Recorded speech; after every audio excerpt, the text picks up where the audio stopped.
বিষয়টা হলো গল bladder stone. উনি তো তখনই বলে দেন আমাকে যে আমার গল ব্লাডারে স্টোন হয়েছে। গল ব্লাডার স্টোন কোনোদিন গলে না। খুবই লাকি হলে আমার মনে হয় মানে সেই বুকিং পাওয়া যায়। আগের বছর আমার সার্জারি হয়। একটা ভিডিওতে সবকিছু বলে দিলে কি সুবিধা হয় সবার আর কি। হ্যালো এভরিওয়ান, আমি সংযুক্তা। আজকে আমার ভিডিও থাম্বনেল দেখে আপনারা বুঝে গেছেন আমি আজকে কি বিষয়ে কথা বলতে চলেছি। তো বিষয়টা হলো গল ব্লাডার স্টোন। আগের বছরই আমার সার্জারি হয়। তো সার্জারির কয়েক মাস পরেই আমি ভেবেছিলাম ভিডিওটা করব, কিন্তু ভিডিও করব করে আর করা হয়ে উঠছিল না। তাই দেরি যখন হয়েই গেছে তাই ভাবলাম যে এই বছর মানে ১ বছর হয়ে গেলে আমি ভিডিওটা আপলোড করব। মানে আগের বছর আমি 29th এপ্রিলে আমার সার্জারি হয়েছিল। আর তাই ভাবলাম আমি এই বছর 29th এপ্রিলে ভিডিওটা আপলোড করি। আর এই ভিডিওতে আমি কিভাবে আমার স্টোন ধরা পড়ে, তারপরে আমি কোন ডক্টর দেখাই, আহ, কিভাবে মানে কোথায় অপারেশন করাই, অপারেশনের পরে আমি কি কি মেনটেন করে চলি, বা এখন আমি কেমন আছি, সব বিষয়ে আলোচনা করব। তো এবার আসি আসল কথায়। আগের বছর আমার সার্জারি হয়। তার আগের বছর মানে 2024-এ আমার খুব প্রবলেম হচ্ছিল। যেমন আমি যখন খেতাম তখন গলা জ্বলতো, বুক জ্বলতো, বা আবার বিশেষ করে এই পোর্শনটা মানে বুকের ঠিক নিচের জায়গাটায় মানে প্রচন্ড ব্যথা হতো। প্রথমেই তো কেউ ধরে নেবে না যে এরকম কিছু হতে পারে। তো আমরা ভাবতাম যে অ্যাসিডিটি, গ্যাস এরকমই কিছু হবে। সেই হিসেবে হোমিওপ্যাথি ওষুধ বা অন্যান্য অনেক ওষুধই খেয়েছি, কিছুতেই কমছিল না। তো অনেক ওষুধপত্র খাওয়ার পরেও যখন কিছু হচ্ছিল না, মানে যেই কে সেই, তো তখন ভাবলাম যে একজন গ্যাস্ট্রোএন্টারোলজিস্ট দেখানো দরকার। তো সেই হিসেবে আমি সার্চ করে ডক্টর প্রদীপ্ত ঘোর নাম পাই। আপনারা যারা দেখিয়েছেন ওনাকে আপনারা খুবই মানে ভালো করে জানেন যে উনি খুবই ভালো একজন ডক্টর, গ্যাস্ট্রোএন্টারোলজিস্ট। তো ওনার কাছে আমি বুকিং করাই, তারপরে ওনাকে দেখাই। প্রথমে দেখানোর পরেই উনি বলেন যে এক্ষেত্রে প্রথমে এন্ডোস্কোপিটা করানো খুব দরকার, যে আলসার রয়েছে কিনা সেক্ষেত্রে, সেই জন্য। এবার এন্ডোস্কোপিতে তো আমার ধরা পড়ে না আলসার। এবার যা ধরা পড়েছিল সেটা খুব একটা সিরিয়াস কিছু না। তারপরে ডক্টর আমাকে বলেন যে ইউএসজি করতে, ইউএসজি করে ১ মাস পর যেতে। তো আমি যথারীতি ইউএসজি করে ১ মাস পরে যাই। তো যিনি ইউএসজি করছিলেন ডক্টর, মানে উনি তো অন্য একজন ডক্টর ছিলেন। তো যখন ধরা পড়ে মানে উনি তো তখনই বলে দেন আমাকে যে আমার গল ব্লাডারে স্টোন হয়েছে। তো তখন আমি ওনাকে জিজ্ঞাসা করেছিলাম যে স্টোনের সাইজটা তো জানতাম না তখন।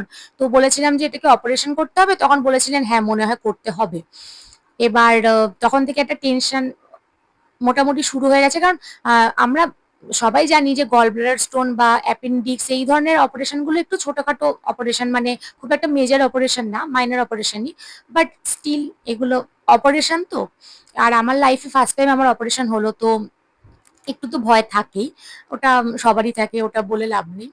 তারপরে আমি ডক্টর দেখাই। এবার সেখানে দেখি যে 11.2 মিলিমিটার আমার মানে যে স্টোনটা ছিল সব থেকে বড়। মানে আরো মাল্টিপল স্টোন ছিল, তার মধ্যে সব থেকে বড় স্টোনটা এত এই সাইজের ছিল। এবার নর্মালি 4 to 5 মিলিমিটার হলে সেটা অপারেশন করতে লাগে না নর্মালি, কিন্তু আমারটা তো অনেকটাই বড় ছিল। প্রায় ডক্টর বলেছিলেন যে মটরশুটির দানার মতো এরকম হবে আর কি। তো ওটা তো অপারেট করতেই হবে, কিছু করার নেই। এবার আমাকে সেই হিসেবে ডক্টর কিছু ওষুধও দেন, তারপর টেস্ট দেন। এবার ডক্টরকে আমরা বলেছি, আমি তখন বাবা আমাকে নিয়ে গেছিল। এবার আমার অ্যাকচুয়ালি কল্যাণী এইমসে আমার বই করানো রয়েছে। আমার যেহেতু থাইরয়েড রয়েছে, আমার সেই 2022 থেকেই আমি দেখাই ওখানে, এন্ডোক্রিনোলজি ডিপার্টমেন্টে দেখাই। তো আমার যেহেতু বই করাই রয়েছে, তো বাবা বলেছিল ওখানে কি একবার দেখবো, ডক্টরকে জিজ্ঞাসা করেছিল। তো ডক্টর বলছে হ্যাঁ দেখুন না, যদি কল্যাণী এইমসে এরকম ব্যবস্থা, মানে কারণ সব ধরনের অপারেশন ওখানে শুরু হয়েছে কিনা ওই টাইমে সেটা তো আমরা জানি না। তো বলে কি আপনি দেখুন না, যদি ওখানে হয় তাহলে তো খুবই ভালো কথা, ওখানেই করিয়ে নেবেন অপারেশনটা।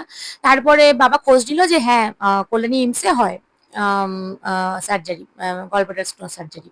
তো সেই হিসেবে আমি বুকিং করানোর জন্য মানে ফোন করি, কারণ আমি তো এন্ডোক্রিনোলজি ডিপার্টমেন্ট দেখাতাম, কিন্তু এটা তো হলো জেনারেল সার্জারি ডিপার্টমেন্টে আমাকে যেতে হবে। এবার এইমস এর বুকিং প্রসেস তো যারা জানে তাদের আর নতুন করে বলার কিছু নেই। মানে খুবই লাকি হলে আমার মনে হয় মানে সেই বুকিং পাওয়া যায়। তো রীতিমতো আমি মানে ভাবছিলাম যে আদৌ কি আমি বুকিং পাবো, আমি জানি না। তো ওখানকার যে ল্যান্ডলাইন নাম্বার আছে আমি ওখানে ফোন করি। এবার ফোন করলে তো সাথে সাথে অবশ্যই ধরে না ওরা, কারণ প্রচন্ড বিজি বলে, সবাই একই একই সাথে যেহেতু ট্রাই করে। কিন্তু আমার লাকিলি 5 থেকে 10 মিনিট, 10 মিনিটের মধ্যেই আমার মানে লাইনটা মানে আমি পেয়ে যাই। কারণ এর আগেও হয়েছে অন্যান্য ডিপার্টমেন্টে আমার 1 ঘন্টা লেগে গেছে, বা মানে সারাদিনও হয়ে গেছে আমি লাইন পাইনি। তো সেই হিসেবে আমি এটা খুবই লাকিলি পেয়ে যাই। তারপরে বুকিং করায় আমার মানে পরের দিনই ডেট দিয়ে দিয়েছিল। তারপর ওখানে আমি গিয়ে ডক্টর দেখাই। এবার আমার যেহেতু সব রিপোর্ট করাই ছিল, আমার কোনো অসুবিধা হয়নি যে আবার আমাকে ডক্টর দেখাতে হবে। তো সব রিপোর্ট নিয়ে গিয়ে ডক্টরকে দেখাই। ডক্টর দেখে বলেন যে হ্যাঁ, অপারেট তো করতেই হবে। এবার উনি ওষুধপত্র দেন। আর যারা জানে যে গল ব্লাডার স্টোনের জন্য একটা ওষুধ তো ম্যান্ডেটরি, যেটা হলো ইউডিলিফ। এবার ইউডিলিফটা খেলে কিন্তু স্টোনটা গলে যায় না, এটা অনেকেরই ভুল ধারণা। গল ব্লাডার স্টোন কোনোদিন গলে না। ইউডিলিফ খেলে কি হয়, স্টোনটা মানে কি বলবো, বাড়ে না। মানে স্টোনটা যে জায়গায় আছে সেই জায়গায় থাকে, রিস্ক ফ্যাক্টরটা হয়তো কমে যায়, স্টোনের সাইজ বাড়ে না। ওই মানে ওইটাই আর কি, মানে অপারেশনের আগে অবধি ওই ওষুধটা খেয়ে যেতেই হবে, কিছু করার নেই। তো আমাকে ওই ওষুধটা খেতেই হতো। আর ডক্টর আমাকে অনেকগুলো ব্লাড টেস্ট দিয়েছিলেন, আমি ব্লাড টেস্ট গুলো করিয়েছিলাম। তারপরে ডক্টর আমাকে বলেছেন যে অপারেশনের ডেটটা নিয়ে নিতে।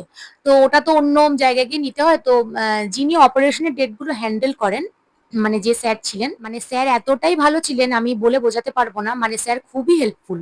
প্রত্যেকটা পেশেন্টকে উনি মানে কি বলবো, একদম মানে বন্ধুর মতো একটা কথাবার্তা হয় না, ওইভাবে উনি কথা বলেন আর কি সবার সাথে। খুবই ভালো স্যার।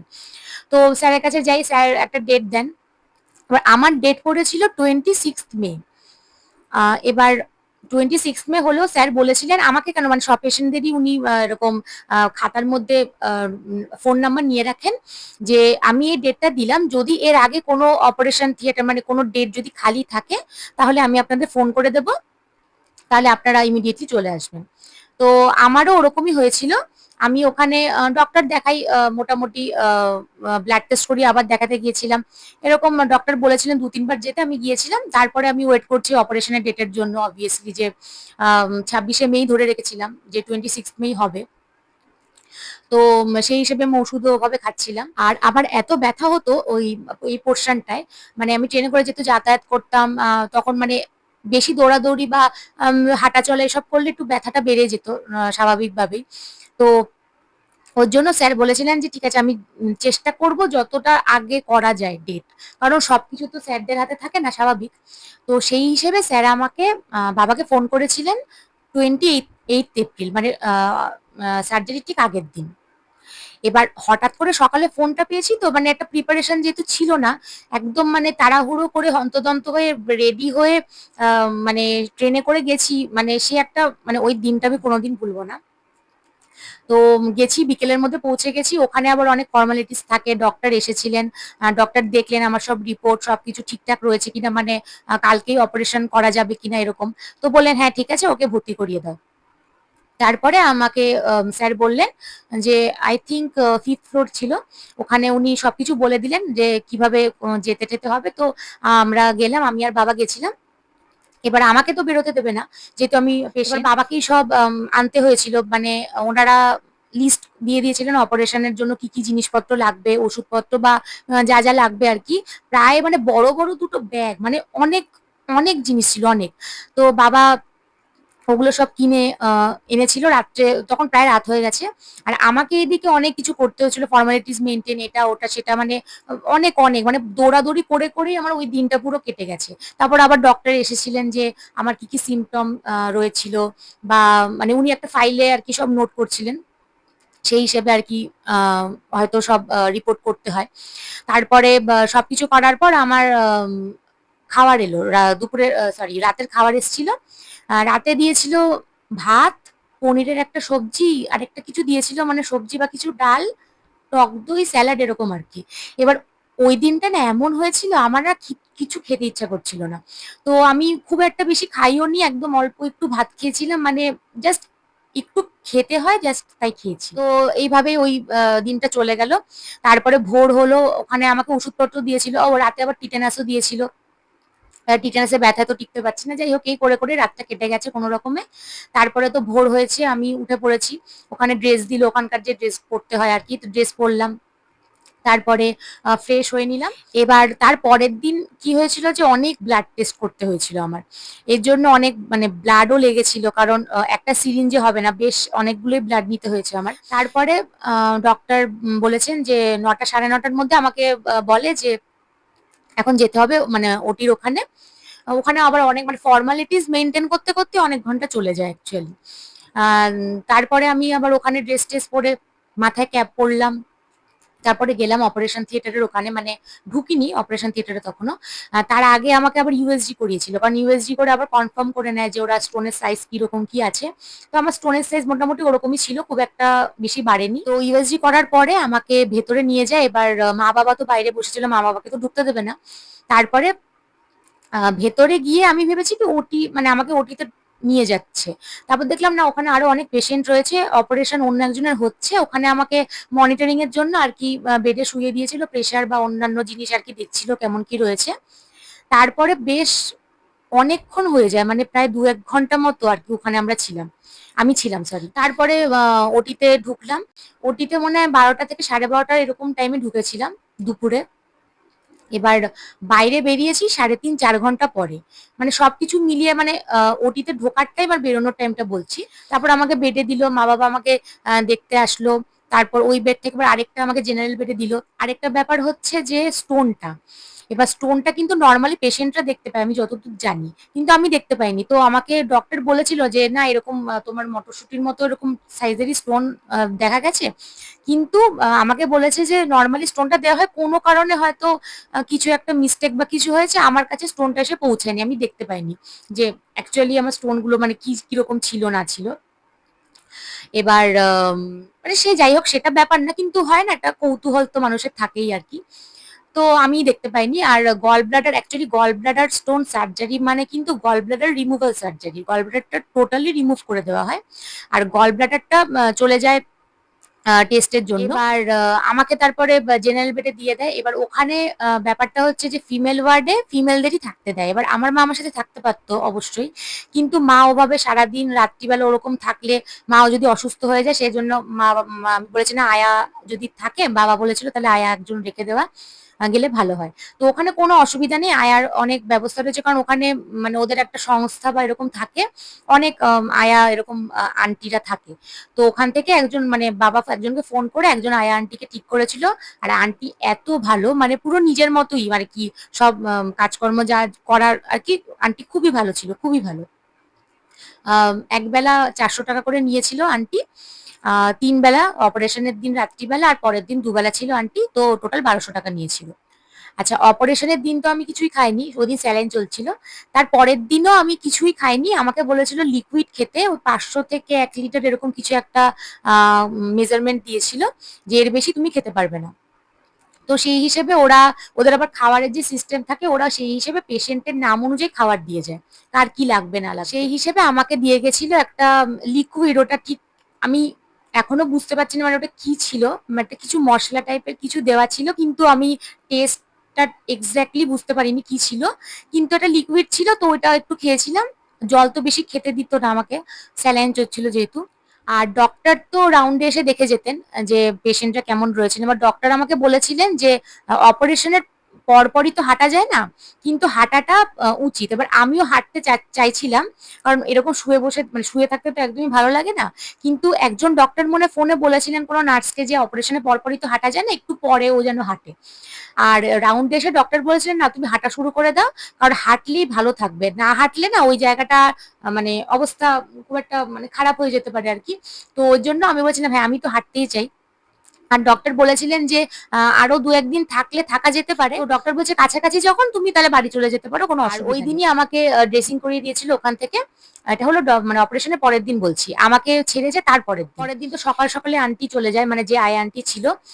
আর আমি যেহেতু ওই দিনই আমাকে ডিসচার্জ করে দেবে, তাই আমি আর ওই দিন মানে ওই বেলার দরকার ছিল না আন্টিকে, ওই জন্য। তারপরে আন্টি চলে গেল। তারপরে মা এসছিল। আর সকালে আমাকে সেদিন খেতে দিয়েছিল সুজি। সুজিটা একদম পাতলা করে, একটু নুন ছিল কিনা জানি না, মিষ্টি তো একদমই ছিল না। আর হ্যাঁ আরেকটা ব্যাপার, ওই যে বলছি মাঝে মধ্যেই কিছু বাদ চলে যাচ্ছে। সেটা হলো তার আগের দিন কি হয়েছিল, আমার বাঁ হাতে এত ফুলে গেছিল মানে ওই স্যালাইন দিতে দিতে মানে অবস্থা খুবই খারাপ। তো নার্স বলেছিল যে এই হাতে আর দেওয়া যাবে না স্যালাইন, মানে এতটাই ফুলে গেছে, নিতে পারছে না। ডান হাতে আবার ক্যানুলা ইনসার্ট করতে হবে। এবার তখন রাত 10টা 10:30 হবে। আমি আর কি কেঁদে ফেলেছি, মানে আমি আর পারছিলাম না অ্যাকচুয়ালি। মানে ডান হাতটা কি হয়, অ্যাটলিস্ট ডান হাতে তো আমরা একটু জল খেলাম, এটা সেটা একটু কাজ করা যায়। এবার এটা হাতটা ফুলে রয়েছে, এই হাতেও যদি আমাকে এখন ওটা মানে স্যালাইন দেয় তাহলে আমি কি করে চলবো? তো কিচ্ছু করার ছিল না, আবার আমাকে ডান হাতে স্যালাইন আমার চললো। আচ্ছা, সকালে তো বললাম যে সুজি দিয়েছিল, আর দুপুরে দিয়েছিল ভাত, সয়াবিন, টক দই, ডাল আর স্যালাড এরকম দিয়েছিল আর কি। আর ভাতটা খুবই লেই লেই যে ভাত হয় ওরকম দিয়েছিল। তো আমার তো তখন এমনিও খেতে ইচ্ছা করছিল না, তার উপর ডান হাতেও এরকম অবস্থা। তো একটাই সলিউশন যে মা এত সুন্দর করে মেখে খাইয়ে দিল, মানে আমার মনেই হলো না যে আমার খেতে ইচ্ছা করছিল না বা কিছু। মানে খুবই ভালো খেয়েছিলাম আমি দুপুরবেলা, মানে মায়ের হাতের ওই খাবারটা যা হয় আর কি। মায়ের হাতের খাবার তো এমনি মানে মায়ের হাতের মেখে দেওয়া খাবার তো এমনি ভাল লাগে। তারপর যেরকম চলে আর কি, ওরা তো কন্টিনিউয়াস চেক আপ করছিলই। তারপর সেদিন যখন ডক্টরসরা রাউন্ডে আসেন, তো ডক্টর আমাকে বলেন যে আমার কিরকম লাগছে। তো আমি বললাম যে ডক্টর খুব একটা তো আমার অসুবিধা হচ্ছে না। তো তখন ডক্টর বলেন যে ঠিক আছে, তুমি তাহলে আজকে বাড়ি যেতে পারবে, কোনো অসুবিধা নেই। তো সেই জন্য ওই দিন আমাকে ডিসচার্জ করে দেয়। অনেক ফর্মালিটিস ছিল, কাগজপত্র সবকিছু ঠিকঠাক করে তারপর সবকিছু জমা টমা দিয়ে তারপরে আমি ওই দিনই বাড়ি চলে আসি। এবার ওই দিন 6টা কি 6:30 বাজে আমার বেরোনোর কথা ছিল। এবার এসব ফর্মালিটিস করতে গিয়ে সেটা 7টা 7:30 বেজে যায়। এবার ওই টাইমের মধ্যে আবার স্ন্যাক্সও চলে আসে। মানে চা বিস্কিট আর কলা দিয়েছিল মনে হয়। আর আমার তো খেতে ভালো লাগছিল না, আমি মা বাবাকে বলেছিলাম তোমরা খেয়ে নাও, তো মা বাবা খেয়ে নিয়েছিল ওটা।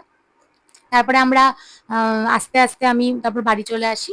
আর আমার এই সার্জারিটা ছিল ল্যাপারোস্কোপিক সার্জারি, তো 4টে ফুটো করা হয়েছিল। তাই নর্মাল সার্জারির থেকে এটাই ভয় অনেকটাই কম। আর ভয় বলতে আমি যেহেতু জানতাম যে আমাকে জেনারেল অ্যানেস্থেসিয়া দেওয়া হবে, মানে পুরোপুরি অজ্ঞান থাকবো, তাই সেরকম খুব বেশি টেনশন আমার ছিল না। কারণ আমি যদি পুরোপুরি অজ্ঞানই থাকি তাহলে তো তখন কিছু ফিলই করতে পারবো না, কিছু বুঝবো না। বাট হ্যাঁ, অপারেশনের পরের ব্যথা তো সহ্য করতেই হবে, কিছু করার নেই। কিন্তু সেই রকম খুব বেশি ভয় বা টেনশন আমি করিনি। এবার বাড়ি এসে হলো খাওয়া দাওয়ার যে ব্যাপারটা থাকে, ওখানে আমাকে খাওয়া দাওয়ার ব্যাপারে বলে দিয়েছিল যে ঝাল একদমই খেতে না, মানে ঝাল তো টোটালি বারণ। এবার আমার সুবিধা হয়েছে যে আমি একদমই ঝাল খাই না, ঝাল খেতে পারি না আমি। তো আমার এর জন্য সুবিধা হয়েছে, তো আমার কোনো মানে ঝাল না খাওয়া নিয়ে কোনো প্রবলেম হয়নি।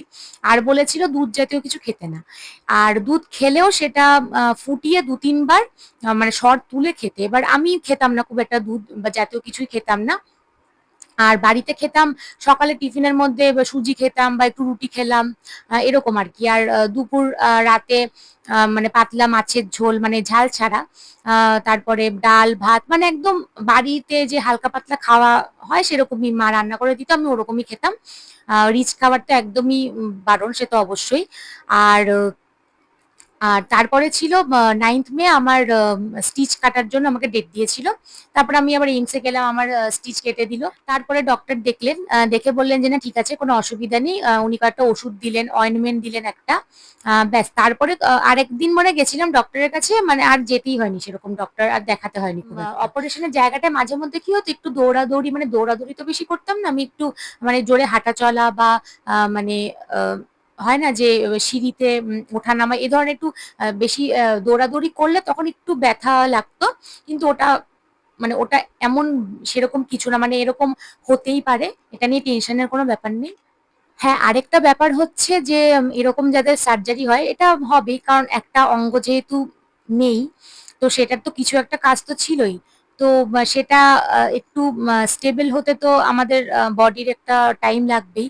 সেজন্য মাঝে মধ্যে মানে একটু খাওয়া দাওয়ার পরে একটু হঠাৎ করেই লুজ মোশন এটা হতো। আমি এই জিনিসটা মানে হঠাৎ একটা চেঞ্জেস দেখেছিলাম, তো সেটা ডেফিনেটলি সার্জারির জন্যই হয়তো হবে।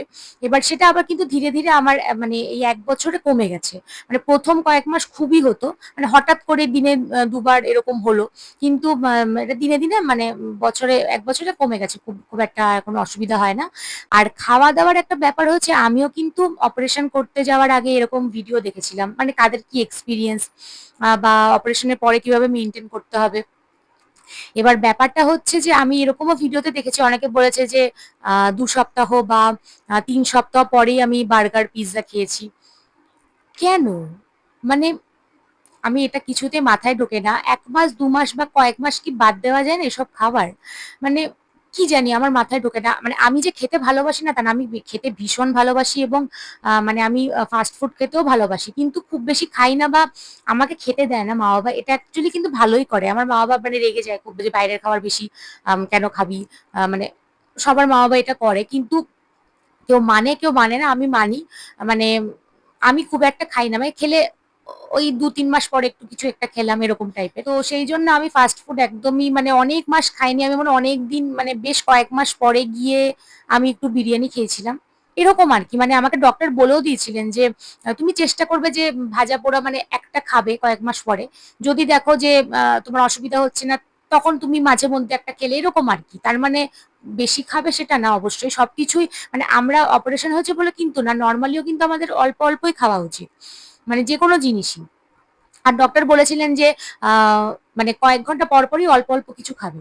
মানে একসাথে অনেক কিছু খাবে না। আর আমার এমনিও আমি কিন্তু খুব একটা একসাথে কিছু খাই না। তো আমার সেটাতেও অসুবিধা হয়নি। আমি অল্প, অল্প করেই কয়েক ঘন্টা পর, পর খাই। আমার মা যেহেতু এভাবেই খায়, আমি ওভাবেই শিখেছি ব্যাপারটা। তো আমার ওটাতে কোনো অসুবিধা হয় না। তো এই ছিল ব্যাপার। আর আরেকটা ব্যাপার এক্সপেরিয়েন্স এর যে এইমস কল্যাণী। এইমস কল্যাণীর পরিষেবা এতটাই ভালো মানে আমি তো যা বলেছি তাতে নিশ্চয়ই আপনারা বুঝতেই পেরেছেন। মানে আ আমি আমার এক্সপেরিয়েন্স থেকে বলছি খুবই ভালো। এবার একেকটা ডিপার্টমেন্টে কিন্তু একেক রকম এক্সপেরিয়েন্স সবার থাকে সে তো অবশ্যই। কিন্তু আমার এখানে নার্স, ডক্টর যারা ছিলেন একদম টাইম টু টাইম সবকিছু করা বা কোনো অসুবিধা হলেই আমি জিজ্ঞাসা করতাম বা কোনো মানে প্রবলেম ছিল না। মানে সবকিছুর উত্তর আমি পেয়ে যেতাম। কোনো প্রবলেম ছিল না। তো আমার এক্সপেরিয়েন্স তো খুবই ভালো। অ্যাকচুয়ালি ব্যাপারটা হচ্ছে যে অনেকে কিন্তু এই ভিডিওগুলো ৩-৪ টে পার্টে করে। মানে আমার কি করে ধরা পড়লো আ স্টোন, তারপরে আমার অপারেশন কোথায় হলো, কিভাবে হলো, তারপরে অপারেশনের পরে আমার এক্সপেরিয়েন্স কেমন। আমি চাইলেই সেটা ২-৩ টে ভিডিওতে করতে পারতাম। কিন্তু আমার পার্সোনালি মনে হয় কি একটা ভিডিও যখন দেখা আমি শুরু করব, একটা ভিডিওতে সবকিছু বলে দিলে কি সুবিধা হয় সবার আরকি। তো সেইজন্য আমি আর বাড়াইনি ভিডিও মানে পার্টে কিছু করিনি। আমি একবারই ভিডিওতে সবকিছু বললাম। হ্যাঁ, ভিডিওটা বড় তো অবশ্যই হয়েছে। কিন্তু আ আমার মনে হয় এটাই সুবিধা বেশি। মানে একসাথে সবকিছু আমি বলে দিলাম। এরপরেও যদি কিছু পয়েন্ট বাদ থেকে যেতেই পারে। আমার মনে হচ্ছে না কিছু বাদ গেছে। যদি সেরকম থেকে যে আমি শর্ট ভিডিও বা যদি প্রয়োজন পড়ে আমি লং ভিডিও দিতে পারি পরে যদি দরকার পড়ে। আ এরকম এই ব্যাপার। আর যদি সেরকম আপনাদের কোনো অসুবিধা থাকে আপনারা কমেন্ট করতে পারেন। আমি তো কমেন্টে অ্যান্সার দিয়ে দেব। আর মনে হয় না আমার কিছু বলার বাকি আছে। আর আশা করি সবার মানে যাদের এরকম আ মানে স্টোন ধরা পড়েছে, অপারেশন হবে, টেনশনের কিছুই নেই। আমি আশা করি কিছু হেল্প করতে পারলাম। আ মানে আমার যা এক্সপেরিয়েন্স হয়েছে সেই দিয়ে। আর সত্যি টেনশন করে কিন্তু কোনো লাভ নেই। টেনশন করলে মানে ভয় বাড়বে আরো। মানে আমার পাশের বেডে একজন ছিলেন বলছে যে, "তোমাকে তো দেখে মনেই হচ্ছে না তোমার পরের দিন অপারেশন।" আমি বলছি, "না অ্যাকচুয়ালি আমার মা-বাবার থেকে ব্যাপারটা পেয়েছি। আমার মা-বাবা একটু সাহসী টাইপেরই আছে। তো আমারও মানে সেই লেভেলের ভয় বা সেরকম খুব একটা হয় না।" তো আমি এটাই বলতে চাইবো ভয়ের ব্যাপার কিছুই নেই। ভয় তো সবাই পায় কিন্তু আ আমি একটু টেনশনটা সবসময় কম করার চেষ্টা করি। কারণ আমার মনে হয় কি টেনশন করলে না জিনিস মানে ভালো তো কিছুই হয় না, উল্টে খারাপই হয়। আমি এখন টেনশন করলে আমার আরো ভয় বাড়বে। তো আমার লাভ তো কিছুই হবে না। তো আমি টেনশনটা একটু কম করারই চেষ্টা করি। তো আমি নিজেকে অনেকটাই টেনশন মুক্ত রেখেই গেছিলাম। আর একটা ছোট্ট কথা বলে রাখি, আমার অপারেশনের ঠিক ওই ৬ মাস পরে আমার আবার চিকেন পক্স হয়েছিল। তো সেটা আবার আরেক মানে কষ্টের ব্যাপার। যাদের হয়েছে তারা তো জানেই। তো মানে আমি বলতে চেয়েছি ঠিক আছে হয়েছে কিন্তু আ আরো আগে বা পরে হতে পারত। মানে ঠিক ওই টাইমেই হয়েছে তো ওর জন্য আরকি পরপর ব্যাপারটা ঘটে গেছে। হ্যাঁ, আরেকটা ব্যাপার হচ্ছে যে অনেকে যারা ভিডিও করে মানে কোথায় ভর্তি হয়েছে অপারেশনের জন্য সেইখানে গিয়ে ভিডিও করে। এবার মানে এইমস কল্যাণীতে তো ভিডিও করা সেভাবে অ্যালাউ না। আর আমিও না মোটামুটি খুব একটা এই ধরনের ভিডিও করি না। মানে ওই মানে অপারেশন থিয়েটারে যাওয়া বা মানে আমি যে এইমস এ গেছি ডক্টরের মানে দেখাতে বা এই ধরনের ভিডিওগুলো আমি খুব একটা করি না। মাঝে মধ্যে করা যায় টুকটাক কিন্তু আমি খুব একটা করি না। তো ওখানেও আমি নরমালি মানে অ্যাজ ইউজুয়াল ভিডিও করিনি। কিন্তু কয়েকটা ফটো আমি তুলেছিলাম। সেগুলো আমি পরে এখানে অ্যাটাচ করে দেব, বা কোনো শর্ট ভিডিও আমি করলে সেখানে আমি দেখাবো। আর এইমসের আমি আলাদা ভিডিও চাইলে করতে পারি যদি কারোর দরকার পড়ে, কারণ এইমসের আবার এখন দিনে দিনে না প্রসেস মানে ডিফারেন্ট হয়ে যাচ্ছে। আগে একরকম প্রসেস ছিল, এখন একরকম প্রসেস হয়েছে। তো আশা করি আমি সবকিছুই মোটামুটি বলতে পেরেছি। তো এই ছিল আমার জার্নি আর এক্সপিরিয়েন্স। আশা করি অনেকেরই হেল্প হয়েছে। আর এরপরেও যদি কিছু জানার থাকে, আমি তো বললামই যে ভিডিও করে দেবো, বা আমি কমেন্ট সেকশনে অ্যান্সার দিয়ে দেবো। তো এরপরে আবার অন্য কোনো ভিডিওতে দেখা হবে। আজকের মতো তাহলে বাই।